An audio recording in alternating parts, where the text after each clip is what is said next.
ചെരിഞ്ഞു കിടന്ന് ചുമരുമ്പക്ക് നോക്കി കരയാണ്. ആരാണ് അബ്ദുല്ലാഹ് ഇബ്നു അംർ ഇബ്നു ആസ്? ഹദീസിന്റെ വിഷയത്തിൽ 5 അബ്ദുള്ളമാരിൽ ഒരാളായ അബ്ദുല്ലാഹ് ഇബ്നു അബ്ബാസ്, അബ്ദുല്ലാഹ് ഇബ്നു ഉമർ, അങ്ങനെ അബ്ദുല്ലാഹ് ഇബ്നു അംർ ഇബ്നു ആസ്. നമ്മൾ കേട്ടാണ് ഈ 5 അബ്ദുള്ളമാരിൽ ഒരാളാണ് ആര്? അബ്ദുല്ലാഹ് ഇബ്നു അംർ ഇബ്നു ആസ്. അദ്ദേഹം മരിക്കാൻ നേരത്ത് ചുമരിന്റെ ഭാഗത്തേക്ക് ചെരിഞ്ഞിടന്ന് ഇങ്ങനെ കരയാണ്. മകൻ വന്നിട്ട്, എന്തിനാണ് വാപ്പാങ്ങൾ കരയണത്? അല്ലേ, അള്ളാഹിൻ്റെ റസൂലിൻ്റെ കൂടെ യുദ്ധം ചെയ്ത് ഷാം ജയിച്ചടക്കിയ മനുഷ്യനല്ലേ നിങ്ങൾ എന്തിനാണ് കരയണത്? നിങ്ങൾ സ്വർഗത്തിലല്ലേ, നിങ്ങൾ എന്തിനാണ് ബേജാറാണ് ചോദിച്ചത്. അപ്പം അദ്ദേഹം പറയാണ് മകനോട്, മകനെ, എനിക്ക് ജീവിതത്തിൽ 3 ഘട്ടങ്ങൾ കഴിഞ്ഞു പോയിട്ടുണ്ട്. ഒന്നെൻ്റെ ജാഹിലിയ കാലഘട്ടമാണ്. അള്ളാഹുവിൻ്റെ റസൂലിനെതിരെ ഞാൻ യുദ്ധം ചെയ്തൊരു ഘട്ടമുണ്ട്. ഉഹുദിൽ ഞാൻ നബിക്കെതിരെ യുദ്ധം ചെയ്തിട്ടുണ്ട്. അന്നെങ്ങാനും ഞാൻ മരിച്ചു പോയാൽ ഞാൻ കാഫിറായി പോകുമായിരുന്നു. അതിനുശേഷം ഞാൻ മുസ്ലിമായി അള്ളാഹുവിൻ്റെ റസൂലിൻ്റെ കൂടെ ഞാൻ യുദ്ധം ചെയ്തിട്ടുണ്ട്. ഷാം ഞാൻ പിടിച്ചടക്കിയിട്ടുണ്ട്. അന്നെങ്ങാനും ഞാൻ മരിച്ചിരുന്നെങ്കിൽ ഞാൻ സ്വർഗത്തിലാകുമായിരുന്നു. എന്നാൽ അതിനുശേഷം കുറേ കാലഘട്ടം കഴിഞ്ഞു പോയിട്ടുണ്ട്. ഒട്ടേറെ അമാനത്തുകൾ ഞാൻ കൈകാര്യം ചെയ്തിട്ടുണ്ട്. അതിൻ്റെ വിഷയത്തിൽ എനിക്ക് പേടിയുണ്ട്. അതിൽ വീഴ്ച വന്നിട്ടുണ്ടോ എന്നെനിക്ക് ബേജാറുണ്ട്. അതുകൊണ്ടാണ് ഞാൻ കരയുന്നത്. നിങ്ങൾ ആലോചിച്ച് നോക്കി, ആ ഒരു നിലവാരത്തിലേക്ക് അവരെത്തിച്ചത് എന്താണ്? നമ്മളിപ്പോൾ എന്താ പറയുക, നമ്മൾ 5 നേരം നിസ്കരിച്ചിട്ടുണ്ട്, വലിയ കുഴപ്പമൊന്നുമില്ല. ഈ നാട്ടിലിപ്പോൾ സ്വർഗത്ത് പോണ ലിസ്റ്റ് ഉണ്ടാക്കിയാൽ ഞാൻ തന്നെ ഇക്കാരപ്പോൾ അതിലുണ്ടാകും. കാരണം 5 നേരം പള്ളിക്ക് പോകുന്നുണ്ട്, സക്കാത്ത് കൊടുക്കുന്നുണ്ട്, വയലിനൊക്കെ പോകുന്നുണ്ട്, അത്യാവശ്യം ഇപ്പോൾ നല്ലൊരു ദീനൊക്കെ ഉള്ള ആൾ ഞാൻ തന്നെയാണ്. ഇതാണ് നമ്മളൊരു വിചാരം, അല്ലേ? ഇപ്പം ഇവിടെ ഇപ്പോൾ ഒരു ലിസ്റ്റ് എടുത്താൽ ഇപ്പോൾ അതിലൊക്കെ ഇപ്പോൾ നമ്മൾ ഉണ്ടാവുമല്ലോ. ഈ ഉച്ചാരക്കട ഒന്ന് സ്വർഗത്ത് പോകുന്ന ആൾക്കാരെ ലിസ്റ്റിൽ അത് നമ്മൾ ഉണ്ടാവില്ലേ? സഹോദരങ്ങളെ, അങ്ങനെയാണ് നമ്മൾ വിചാരിച്ചത്. അവരങ്ങനെയല്ല വിചാരിച്ചത്. അവർക്ക് പേടിയായിരുന്നു, അവർക്ക് ബേജാറായിരുന്നു. കർമ്മങ്ങൾ സ്വീകരിക്കപ്പെടൂലേന്ന്, അമാനത്തുകളിൽ വീഴ്ച വന്നിട്ടുണ്ടോ എന്നുള്ളത്. ആ ഒരു മാനസിക നിലവാരത്തിലേക്ക് അവരെ കൊണ്ടുചെന്ന് എത്തിച്ചത് എന്താ? നിങ്ങൾ വിശുദ്ധ ഖുർആനാണ്. ഇമാം മാലിക് പറഞ്ഞൊരു വാക്കുണ്ട്. എന്താണ്? മുൻഗാമികളെ മാറ്റിയത് എന്താണോ അതാണ് പിൻഗാമികൾക്കും മാറ്റം ഉണ്ടാക്കാനുള്ളത്. വേറൊരു സാധനം അങ്ങനെ വയലെറിഞ്ഞിട്ടൊന്നും മാറൂല. മാറണമെങ്കിൽ എന്താണോ മുൻഗാമികളെ മാറ്റിയത് അത് വിശുദ്ധ ഖുർആനാണ്. അത് നബി സല്ലല്ലാഹു അലൈഹി വസല്ലമയുടെ സഹീഹായ ഹദീസുകളാണ്. ഇതൊക്കെ ആകാശലോകത്ത് നിന്ന് വന്ന അള്ളാഹുവിൻ്റെ വഹിയാണ്. ഇതൊന്നും തൊള്ളി തോന്നിയത് പറയണതല്ല. നബി വഹിൻ്റെ അടിസ്ഥാനത്തിൽ സംസാരിക്കുന്ന ഈ ദീന് അതാണ് അവരെ മാറ്റിയത്, അല്ലേ? എന്താണ്? അബൂസലമ റളിയല്ലാഹു അൻഹു. ആരാണ് അബൂസലമ? അബൂസലമയും ഉമ്മുസലമയും എന്ന് പറഞ്ഞ ഇസ്ലാമിലെ ദമ്പതിമാരുണ്ട്, അല്ലേ? ഇസ്ലാമിലെ ആദ്യകാലത്ത് ഒന്നിച്ച് മുസ്ലിമായ 2 ആൾക്കാരാണ് അബൂസലമ റളിയല്ലാഹു അൻഹും ഉമ്മുസലമ റളിയല്ലാഹു അൻഹും. നമ്മൾ പഠിക്കണം, ഓരെ പറ്റി പഠിക്കണം. നമ്മൾ പഠിക്കാൻ മാത്രമുള്ളൊരു സംഭവമാണ് ഓല് രണ്ടാളും. ഓല് തമ്മിലുള്ള സ്നേഹം എന്ന് പറഞ്ഞാൽ ഇസ്ലാമിലെ ആദ്യകാലത്ത് ഹിജ്റ പോയ കപ്പിൾസാണ് ഓര്. എത്യോപ്യയിലേക്ക് അബിസീനിയയിലേക്ക് ഹിജ്റ പോയ കപ്പിൾസാണ് അബൂസലമയും ഉമ്മുസലമയും. ഓല കഥ ഓരോ ജീവിതം നമുക്ക് കുറേ പഠിക്കാണ്ട്. എന്താണ്? ഒന്ന്, അബൂസലമ റളിയല്ലാഹു അൻഹു ദീർഘമായ യാത്ര കഴിഞ്ഞിട്ട് വീട്ടിലേക്ക് വരികയാണ്. അപ്പോൾ എന്താ അറിയോ, വീട്ടിൽ ചെന്ന് നോക്കുമ്പം അവിടെ നല്ല സ്വീകരണം, അല്ലേ? നമ്മൾ സാധാരണ യാത്ര കഴിഞ്ഞ് വരുമ്പോൾ ക്ഷീണിച്ച് വരുമ്പം നമുക്ക് സൂപ്പും വെള്ളമൊക്കെ ചൂടാക്കി തിളപ്പിച്ച് കുളിച്ചാനൊക്കെ സെറ്റപ്പാക്കി, അല്ലേ? ഭക്ഷണമൊക്കെ റെഡിയാക്കി ഒക്കെ എല്ലാ യാത്രക്ക് ഒരു യാത്രക്കാരൻ തിരിച്ചു വരുമ്പോഴുള്ള എല്ലാ സൗകര്യങ്ങളൊക്കെ ഒരുക്കി അതൊക്കെ കഴിഞ്ഞ് അവർ കുറേ ദീർഘമായ യാത്ര ആകുമ്പം അന്ന് രാത്രി ഒരു ഭാര്യാഭർത്തൃ ബന്ധത്തിലേർപ്പെട്ട് സുബൈക്ക് എണീറ്റിട്ട് ആ ഉമ്മുസലമ റളിയല്ലാഹു അൻഹ അബൂസലമയോട് പറയാണ്, നമ്മളെ കുട്ടി ഇന്നലെ വൈകുന്നേരം മരിച്ചിക്കണ്, മയ്യത്ത് അപ്പുറത്തെ റൂമിൽ വെച്ചിക്കണ്, ഇനി മറയ്യാണ്ട്.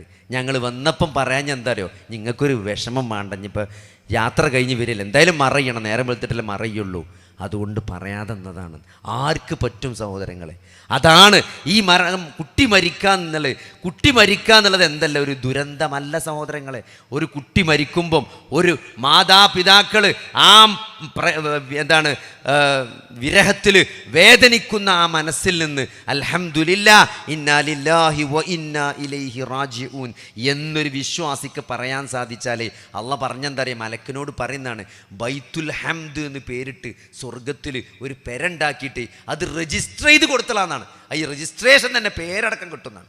ബൈത്തുൽ ഹംദ് എന്ന് പേരിട്ടിട്ട് അത് രജിസ്റ്റർ ചെയ്ത് നിങ്ങൾക്ക് തരും. എന്ത്? നിങ്ങളൊക്കെ ഒരു കുട്ടി മരിച്ചിട്ട് നിങ്ങൾ അൽഹംദുലില്ലാ എന്ന് ഉള്ളു തുറന്നിട്ട് പറഞ്ഞാൽ, ഉള്ളു തുറന്ന് നിങ്ങൾക്ക് മനസ്സുകൊണ്ട് അങ്ങനെ അള്ളാഹുവിനോട് അങ്ങനെ ഒരു കൃതജ്ഞത രേഖപ്പെടുത്താൻ പറ്റിയാൽ, അപ്പോൾ ഇതൊന്നും നഷ്ടമല്ല. അത് മനസ്സിലാക്കിയവരാണ് അവർ, അല്ലേ? അബൂസലമ മരിക്കണം, നിങ്ങൾ അത്രയും സ്നേഹമുള്ള ദമ്പതികളാണ്. അബൂസലമ റളിയല്ലാഹു അൻഹു മരിക്കുകയാണ്. അങ്ങനെ ഉമ്മുസലമക്ക് ഭയങ്കര വിഷമാണ്. നോക്കി, അത്രയും സ്നേഹനിധിയായ ഒരു ഭർത്താവ് വിട്ടുപിരിയുമ്പം ഒരു സ്ത്രീയുടെ മനസ്സ് എത്ര വിഷമിക്കുണ്ടാവും. അതിൽ അള്ളാൻ്റെ റസൂല് പഠിപ്പിച്ചൊരു പ്രാർത്ഥന ഉണ്ട്. ജീവിതത്തിൽ വലിയ വിഷമുണ്ടാകുന്ന സന്ദർഭത്തിൽ അല്ലാഹുമ്മ അജ്റുനി ഫീ മുസീബത്തി, അല്ലാഹുമ്മ അജ്റുനി ഫീ മുസീബത്തി, അല്ലാഹുവേ ഈ എൻ്റെ മുസീബത്തിൽ എനിക്ക് നീ പ്രതിഫലം നൽകണമേ, വ അഖ്ലിഫ് ലീ ഖൈറൻ മിൻഹാ, ഈ പോയതിനേക്കാൾ പകരം നല്ലത് എനിക്ക് നീ നൽകണേ എന്ന് പ്രാർത്ഥിക്കാൻ വേണ്ടി നബി പഠിപ്പിച്ചിട്ടുണ്ടെന്നാണ്. ആ പ്രാർത്ഥന പ്രാർത്ഥിക്കുമ്പോഴും നിങ്ങൾ മനസ്സിലാക്കേണ്ട ഒരു പോയിന്റ് എന്താ അറിയോ, ആ പ്രാർത്ഥന പ്രാർത്ഥിക്കുന്ന സന്ദർഭത്തിൽ പോലും ഉമ്മുസലമ റളിയല്ലാഹു അൻഹ വിചാരിക്കണം എന്താ അറിയോ, അബൂസലമക്ക് പകരം ഒരാളെ തരണേന്നാണല്ലോ ഇപ്പൊ പറയണത്. അബൂസലമക്ക് പകരം ഈ ഭൂമിയിൽ ആരും ഇല്ല എന്നാണ്. അത്രയും സ്നേഹമുള്ള മനുഷ്യനായിരുന്നു. ആര് വന്നാലും അത് അബൂസലമയോളം ആകൂലാന്നാണ് ആ പ്രാർത്ഥന പ്രാർത്ഥിക്കുമ്പോൾ പോലും ഉമ്മുസലമ വിചാരിച്ചത്. പക്ഷേ സഹോദരങ്ങളെ, കുറച്ച് ദിവസം കഴിഞ്ഞപ്പോൾ അള്ളാൻ്റെ റസൂലാണ് ഉമ്മുസലമയെ കല്യാണം കഴിച്ച്. അബൂസലമയേക്കാൾ ഖൈറായതിന് എനിക്ക് പകരം നൽകണേ എന്ന് ഉമ്മുസലമ പ്രാർത്ഥിച്ചപ്പോൾ പടച്ചോൻ കൊടുത്തത് ആരെയാണ്? നിങ്ങൾ നബിനെയാണ് കൊടുത്തത്. അതുകൊണ്ട് പ്രാർത്ഥന നഷ്ടാവൂല. നിങ്ങൾ അള്ളാഹിനോട് ആത്മാർത്ഥമായിട്ട് പ്രാർത്ഥിച്ചാലേ ജീവിതത്തിൽ ഒരു നഷ്ടം വരാനുള്ള സഹോദരങ്ങളെ. അതാണ് നബി സല്ലല്ലാഹു അലൈഹി വസല്ലം അവരെ പഠിപ്പിച്ചത്. അവർ മാറിയത് അങ്ങനെയാണ് അല്ലേ. മഹാനായ ഉമർ ഇബ്നു ഖത്താബ് റളിയല്ലാഹു അൻഹു ഹജ്ജിന് പോവുകയാണ്. ഹജ്ജിന് പോയി മീനായിൽ ഇങ്ങനെ പ്രാർത്ഥിക്കുകയാണ് അല്ലേ. അന്ന് നമ്മളെ ഇന്നത്തെ പോലെ ഇങ്ങനെ ടെൻ്റ് അടിച്ചുള്ള മീനല്ല, ഒഴിഞ്ഞു കിടക്കണ മീനാണ്. അപ്പോൾ ഇബ്നു അബ്ബാസ് റളിയല്ലാഹു അൻഹു കൂടെ ഉണ്ട്, ഹജ്ജിന് ഉമറിൻ്റെ കൂടെ ഉണ്ട്. അപ്പോൾ ഇബ്നു അബ്ബാസിന് ഉമർ റളിയല്ലാഹുവിന് ഒരു പ്രത്യേകത ഉണ്ട്. അബൂബക്കർ സിദ്ദീഖ് റളിയല്ലാഹു അൻഹു പ്രാർത്ഥിച്ചാൽ ആരും കേൾക്കൂല, മെല്ലെ പ്രാർത്ഥിക്കുക. ഉമർ പ്രാർത്ഥിച്ചാൽ കുറച്ച് ഉറക്കനെ പ്രാർത്ഥിക്കുക. അപ്പോൾ കുറച്ചെടുത്ത് പോയി എന്നാൽ ഉമറിൻ്റെ പ്രാർത്ഥന കേൾക്കാൻ പറ്റും. അപ്പോൾ എന്താണ് മീനയിൽ ഉമർ പ്രാർത്ഥിക്കുന്നത് എന്നറിയാൻ വേണ്ടി ഇബ്നു അബ്ബാസ് റളിയല്ലാഹു അൻഹു മെല്ലെ അടുത്ത് പോയി നിൽക്കണം, കുറച്ചടുത്ത് വന്ന് നിൽക്കും. എന്താ ഇപ്പോൾ ഉമർ പ്രാർത്ഥിക്കണം നോക്കാൻ. എന്താ ഉമർ പ്രാർത്ഥിച്ചറിയങ്ങൾ? അത് ഉമറിന് പ്രായം കൂടി വരികയാണ്. ഉമറിന് പ്രായം കൂടി വരികയാണ്. ഇസ്ലാമിക രാഷ്ട്രം വിശാലമായി വരികയാണ്. അമാനത്തുകൾ വർദ്ധിച്ച് വരികയാണ്. അതുകൊണ്ട് ഉമറിനെ കൊണ്ട് താങ്ങാൻ പറ്റാതായിട്ടുണ്ട്. അതുകൊണ്ട് ഈ അമാനത്തുകൾ കൈകാര്യം ചെയ്യാൻ ഉമറിന് പ്രയാസം വരികയാണെങ്കിൽ, ഉമറിനൊരു പ്രയാസം വരികയാണെങ്കിൽ അള്ളാൻ്റെ റസൂലിൻ്റെ പുണ്യ മദീനയിൽ വെച്ച്, അള്ളാൻ്റെ റസൂലിൻ്റെ പുണ്യ മദീനയിൽ വെച്ച് ഉമറിനെ നീ ഷഹീദാക്കണേ എന്നാണ് ഉമർ പ്രാർത്ഥിക്കണേ. എന്ത് ഈ അമാനത്തുകളൊക്കെ കൈകാര്യം ചെയ്യാൻ ഉമറിന് പ്രയാസമായിട്ട് വരികയാണെങ്കിൽ ഉമറിനെ ഈ മദീനത്ത് ഷഹീദാക്കണേന്ന് നിങ്ങൾ ആലോചിക്കുക. ഇബ്നു അബ്ബാസ് റളിയല്ലാഹു അൻഹു ആ പ്രാർത്ഥന കേട്ടിട്ട് വിചാരിക്കണം എന്താ പറയുക, നിങ്ങൾ എങ്ങനെ ഇപ്പം ഈ പ്രാർത്ഥന നടക്കുക എന്നാണ്. കാരണം പ്രാർത്ഥിച്ചത് ഉമറാണ്, ഉത്തരം ഉണ്ടാവുന്ന ഉറപ്പാണ്. പക്ഷെ എങ്ങനെയാണ് ഉത്തരം കിട്ടുക? മദീനയിൽ അന്ന് ഇസ്ലാമിക രാഷ്ട്രം എന്ന് പറഞ്ഞാൽ ഏറ്റവും സുശക്തമായി നിൽക്കുകയാണ്. ആ ഇസ്ലാമിക രാഷ്ട്രത്തിൻ്റെ ഹെഡായ മദീനയിൽ വന്നിട്ട് ഒരാൾ ഉമറിനെ കൊല്ലണം എന്നുണ്ടെങ്കിൽ അത് നടക്കൂല. കാരണം ഒരു സൈന്യം മദീനയിൽ വരാൻ മാത്രം അയൽ രാജ്യങ്ങളിൽ ഒരു സൈന്യം ഇല്ലപ്പോ. ഒരു സൈന്യം മദീനത്തേക്ക് കയറി ഉമറിനെ കൊല്ലണ്ടേ? നടക്കൂല. പിന്നെ എങ്ങനെ ഉമർ മരിക്കുക എന്നാണ്. ഉമർ മരിക്കണമെന്ന് കാണണമല്ലോ എന്നാണ് ഇബ്നു അബ്ബാസ് റളിയല്ലാഹു അൻഹു വിചാരിക്കണത്. സഹോദരങ്ങളെ, 2 ആഴ്ച കഴിഞ്ഞപ്പോഴാണ് സുബഹി നിസ്കാരത്തിൽ കുത്തേറ്റ് ഉമർ റളിയല്ലാഹു അൻഹു മരിക്കണത്. അതുകൊണ്ട് ആ വിശ്വാസിയുടെ പ്രാർത്ഥന ഉണ്ടല്ലോ, അതിന് ഉത്തരം ഉണ്ടാവും. അതാണ് സഹാബത്തിൻ്റെ ചരിത്രം നമ്മളെ പഠിപ്പിക്കും. അവർക്ക് ഉത്തരം കിട്ടിയിരുന്നു സഹോദരങ്ങളെ. എന്തേ ഞമ്മക്ക് കിട്ടാത്തത്? നമ്മൾ പരലോകത്തെ അങ്ങനെ കാണുന്നില്ല. മരണത്തിന് ശേഷം ഒരു ജീവിതമുണ്ട് അല്ലേ. കഴിഞ്ഞ ദിവസം മദീന സന്ദർശിച്ചപ്പോഴേ അവിടെ അങ്ങനെ കാർപ്പറ്റ് ഇല്ലാത്തൊരു സ്ഥലമുണ്ട്. അപ്പോൾ എന്നോട് എൻ്റെ സുഹൃത്തുണ്ട്, മദീനി പഠിക്കണ സുഹൃത്ത്. മൂപ്പര് പറഞ്ഞു ഇത് ബൈറൂഹ തോട്ടം നിന്നിരുന്ന സ്ഥലമാണ്. അവിടെ ഒരു കിണറുണ്ടായിരുന്നു, ആ കിണർ നിന്ന സ്ഥലമാണിത്. ഏതാണ് സഹോദരങ്ങളെ ബൈറൂഹ തോട്ടം? ലൻ തനാലുൽ ബിർറ എന്ന് പറഞ്ഞ സൂറത്ത് ആയത്തുണ്ടല്ലോ, ലൻ തനാലുൽ ബിർറ എന്ന് പറഞ്ഞ ആയത്തുണ്ടല്ലോ.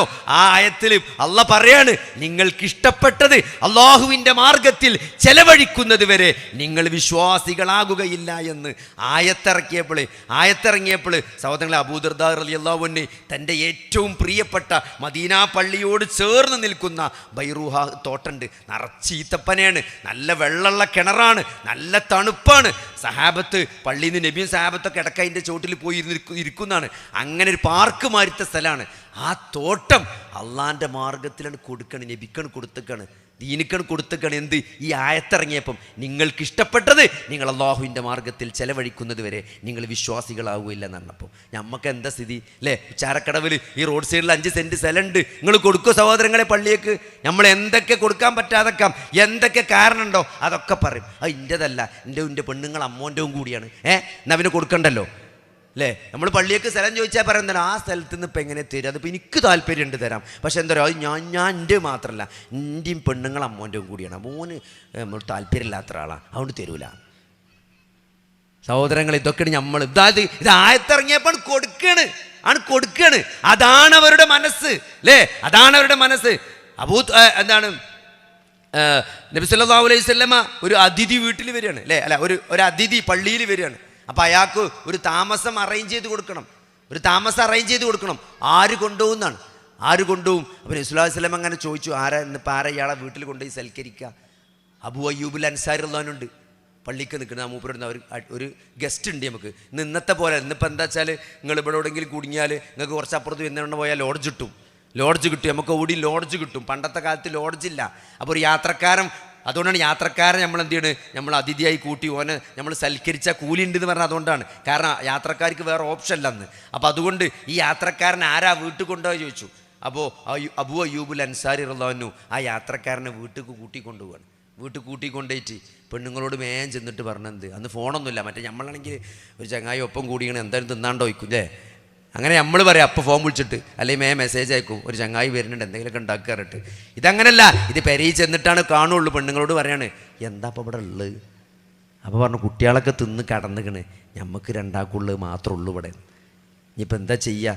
അപ്പോൾ മൂപ്പരൊരു ഐഡിയ പറയാണ്, ഞാനും മൂപ്പരും കൂടി ഭക്ഷണം കഴിക്കാതിരിക്കും, അപ്പോൾ നമുക്ക് രണ്ടാക്കുള്ളതിന് തന്നളാം, എന്നിട്ട് ഞാനും മൂപ്പരും കൂടി ഭക്ഷണം കഴിക്കാതിരിക്കും.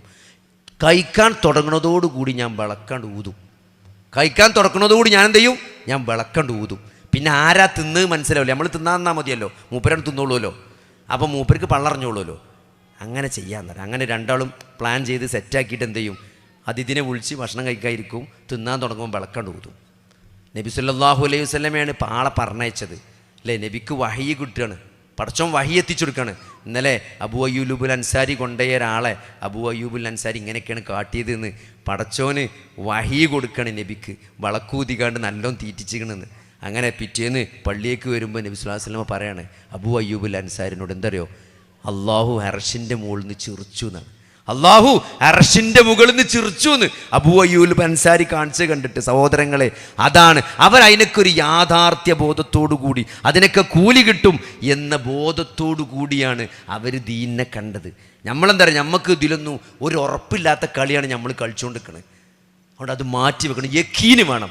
വഹും ബിൽ ആഖിറതി യൂഖിനൂൻ എന്നാണ് അല്ലേ? ആരാണ് വിശ്വാസികൾ എന്ന് പറഞ്ഞുകൊടുത്ത് വിശുദ്ധ ഖുർആൻ സൂറത്തു ബഖറയിൽ എന്താണ് വിശുദ്ധ ഖുർആൻ, അല്ലദീന യുഅ്മിനൂന ബിൽ ഗൈബി വയുഖീമൂനസ് സ്വലാത്ത വമിമ്മാ റസഖ്നാഹും യുൻഫിഖൂൻ ലെ വല്ലദീന യുഅ്മിനൂന ബിമാ ഉൻസില ഇലൈക വമാ ഉൻസില മിൻ ഖബ്ലിക വബിൽ ആഖിറതി ഹും യൂഖിനൂൻ.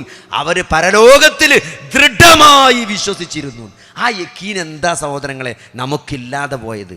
നമ്മൾ ഫുൾ അഡ്ജസ്റ്റ്മെൻറ്റിന് ദീനായിട്ടാണ് നമ്മൾ നടക്കുന്നത്. അതുകൊണ്ട് അതൊന്നും മാറ്റിവെച്ച് പരലോകത്ത് ദൃഢമായി വിശ്വസിച്ചുകൊണ്ട് നമ്മൾ ജീവിക്കാൻ തയ്യാറാകണം.